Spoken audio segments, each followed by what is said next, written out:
கோயம்புத்தூரிலிருந்து புறப்படும் ரயில்களுக்கு கூடுதல் பெட்டிகள் இணைப்பு. நள்ளிரவு 12:30 மணிக்கு கோயம்புத்தூரிலிருந்து மன்னார்குடிக்கு புறப்படும் வண்டி எண் 16616 செம்மொழி விரைவு வண்டியிலும், வண்டி எண் 16615 மன்னார்குடியிலிருந்து இரவு 8:25 மணிக்கு கோயம்புத்தூருக்கு புறப்படும் வண்டியிலும் 2025 ஆகஸ்ட் 1ஆம் தேதி முதல் ஒரு படுக்கை வசதி பெட்டி கூடுதலாக இணைக்கப்படும்.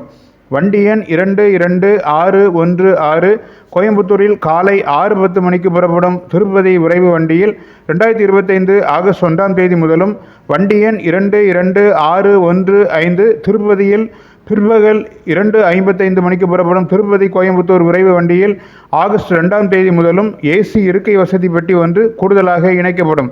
வண்டி எண் 22668 கோயம்புத்தூரில் இரவு 7:30 மணிக்கு நாகர்கோயிலுக்கு புறப்படும் கோயம்புத்தூர் நாகர்கோயில் விரைவு வண்டியில் 2025 ஆகஸ்ட் 2ஆம் தேதி முதலும், வண்டி எண் 22667 நாகர்கோவிலில் இரவு 9:55 மணிக்கு புறப்படும் நாகர்கோவில் கோயம்புத்தூர் விரைவு வண்டியில் 2025 ஆகஸ்ட் 3ஆம் தேதி முதலும் ஒரு படுக்கை வசதி பெட்டி கூடுதலாக இணைக்கப்படும். இதுபோன்ற ரயில் சேவை தகவல்களை தவறவிடாததற்கு தமிழ் பூமர் அஃபிஷியல் சேனலை சப்ஸ்கிரைப் பண்ணுங்க.